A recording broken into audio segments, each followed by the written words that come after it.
Okay, hello, my friends. It's Monday, December 9th, 2024, and these are four big stories for today. I don't want to beat a dead horse, but Syria continues to develop. I put out a little video earlier about Syria, just about lessons from Syria, and yeah, I mean, here's some more. Russians are getting kicked out of the Saran air base in northern Syria. This morning, there's a large convoy. This probably doesn't bode well chances that Putin will be able to allow it to keep his bases in Tartus and Latakia, which will seriously slow Russia's ongoing takeover of Africa. So the idea here is like they need this as a halfway stop to Africa. They needed to have influence in the Mediterranean, and losing this base is very, very bad for Russia. Now, there are also 2,500 soldiers from the Syrian Arab Army that have been discovered wandering in the desert, completely abandoned by their command structure. Officers have all fled to Iraq. How about that? So that's not going to go well for them, I'm pretty sure. Okay, final acts before withdrawing from Syria, bombing as many hospitals as possible. And yep, that's what Russia did, totally on brand. And where do they do this? Well, these hospitals are all listed here. 24 hours, 5 Syrian health centers bombed. The culprits, the Russian and Assad coalition. Yep, that's how they operate. All right.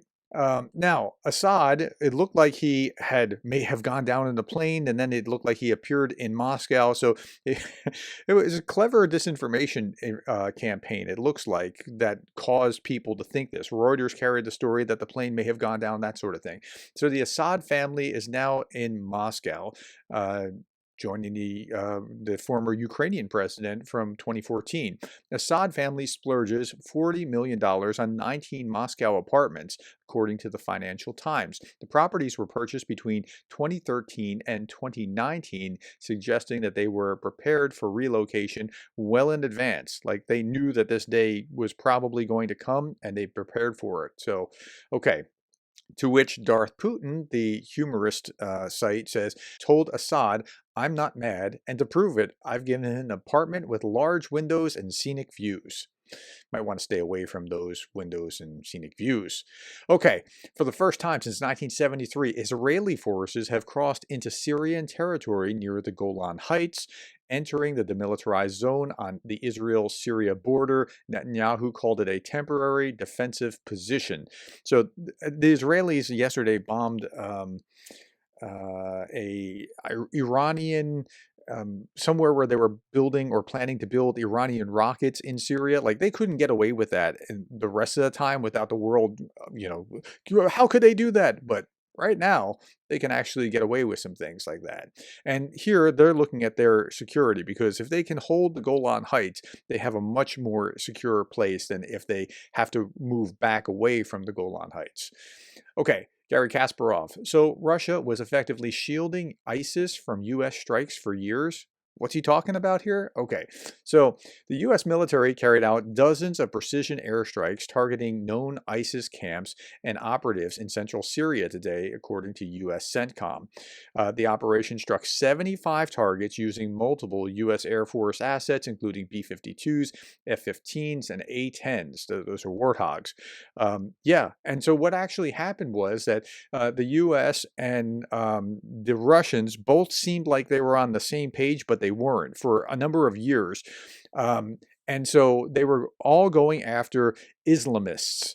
But the Islamists that the Russians were going after were Islamists that were attacking Bashar al-Assad, and the Islamists that the Americans were going after were actually like ISIS-like Islamists. So they were at cross purposes, even when they were supposed to be on the same team for a number of years. Okay, there are decades where nothing happens, and then there are weeks where decades happen. And that's what it felt like watching the news this week. The cost for Russia for the failed Syrian adventure by Putin is immeasurably high. It's earth-shaking, political blow of the highest magnitude. Putin was desperate to show the world that he has friends in the world. Now, we were just talking about the crinks, right? A couple of days ago, we were talking about China, Russia, Iran, North Korea, CK, and then potentially S for Syria. Well, it's now CRINK. It's not going to be crinks, plural, it CRINK. because Syria is lost. And if something happens in North Korea or Iran in the same way, that really is a devastating blow to what Putin's prestige. This is why the loss of Syria is such a monumental defeat for Moscow. And I think that's a very fair assessment. This is really bad for Putin. Okay, looks like Syria's new government will be a fairly secular one. And here we have some reports that it seems the HTS, which is formerly like ISIS or Al-Qaeda related, and they broke away from it, and they still want to do Islamic things, but they didn't want to be them. Right. The HTS just has prohibited its members from interfering in women's outfits and looks, including asking them to cover up. The statement also confirms that personal freedom is a guaranteed right. I'm astonished. Syria. Okay, so if they moved, so I was worried about this myself, and I'm still a little nervous about it. Like, what happens after Assad? Like, Assad's a strongman holding bad things from Islamists from happening, but he's a known bad thing, but there's potentially other bad things. But this could be a positive direction for the Syrian state, and the Syrians are optimistic about this. 13 years later, Hama is celebrating freedom once again. This was yesterday. The people are out in the square as far as the eye can see, celebrating that they have their country back. And then you see thousands of Syrians are returning home. There are traffic jams as people are trying to stream back into Syria. Like, if you want to know if a country is good or bad, see if people are, if there is a gate, see if people would go out or in if the gate was lifted. If they stream out, bad country. If they stream back in, that's good that they want to stream back in. Okay, here is a AI created Yelp review for Syria. Rating is now 4 stars. My last visit to Syria under old management, 1-star disaster. But the place was a mess. Service was disastrous. Atmosphere was bleak. But with new chefs at the helm, I'd say it's a solid 4 stars right now. They're cleaning up, rebuilding the menu, and the locals are back with their warm hospitality. There's still some work to do, especially with the ambiance, but the food is starting to taste like the rich cultural delight it once was. Keep an eye on this spot. It's on its way back to being a must visit. Okay. I mean, that is the optimism that's in the air about Syria at this point. Okay, let's turn our attention to the second big story, Romania. Romania citizen is linked to the TikTok campaign for far-right candidate faces $7 million seizure. During a search, the authorities confiscated $7 million from Romanian citizen Bogdan Bashar, whose account was allegedly used to fund a TikTok campaign supporting far-right candidate Călin Georgescu. This case highlights growing concerns about the financial backing and digital promotion strategies of extremist political figures. And since Georgescu, since that all fell apart, the court said, no, this election was void because of the improprieties there. Russia failed to install their pro-Russian candidate into the Romanian presidency, so now Putin's regime moves onto cyber attacks, attacking Romania's electrical grid today. Well, we don't know that it was Putin doing it, but it seems fairly probable that it was Russian cyber attack. Who else is going to be attacking Romania, really? I mean, just like, what other actor in the world wants to do that? One of the largest Romanian companies, one dealing with the supply and distribution of electricity, Electrica SA, is now under massive cyber attack, which I'm sure has nothing to do with Russia, aimed at disabling the company's critical systems. Okay, now back to Ukraine. Zelensky stated that Ukraine may consider Macron's proposal to send some foreign troops to Ukraine until the country becomes NATO member. Well, that may be part of the negotiating deal. We'll see how that all plays out. He also had a meeting today with Friedrich Metz. I expressed my gratitude for Germany's unwavering support, which has been critical to Ukraine's defense and resilience, as well as for Germany's leadership in providing air defense systems.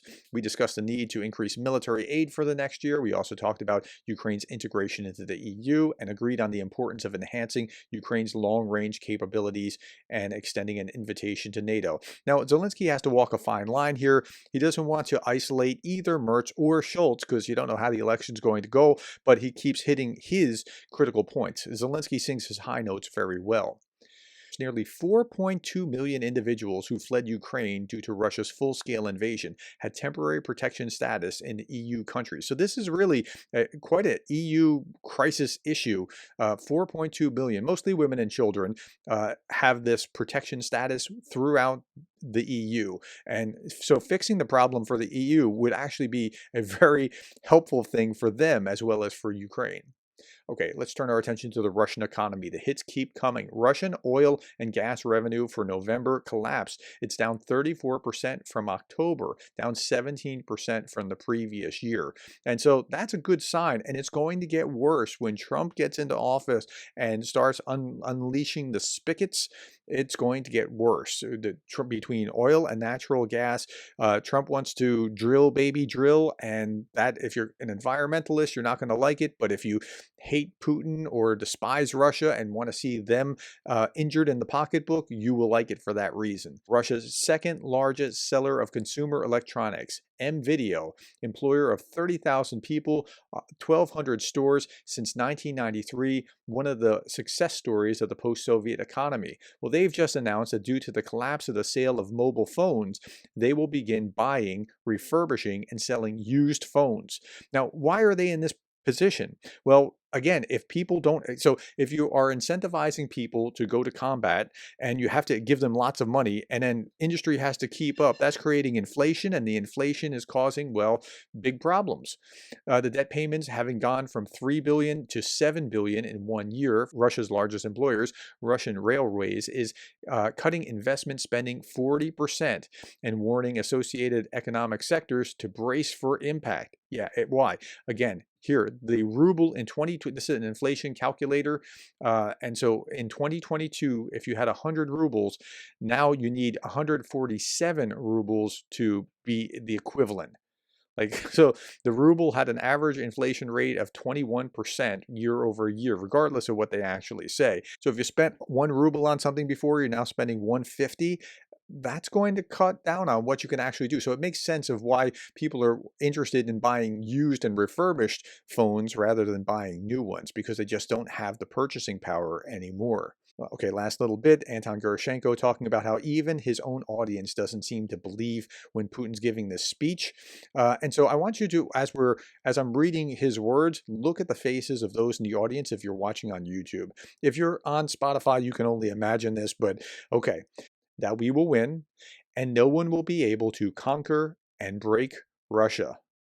Look at those faces. We have truth, strength of arms, and fortitude on our side. And today, it's a great honor for me to present awards to the servicemen who have been awarded the title of Hero of the Russian Federation. Yeah, none of them look happy. They all look like, oh man. All right, my friends, that's all that I have. Thank you for your time. Thank you for the likes, the shares, and the subscribes. And thank you for being the kind of person that cares about Ukraine.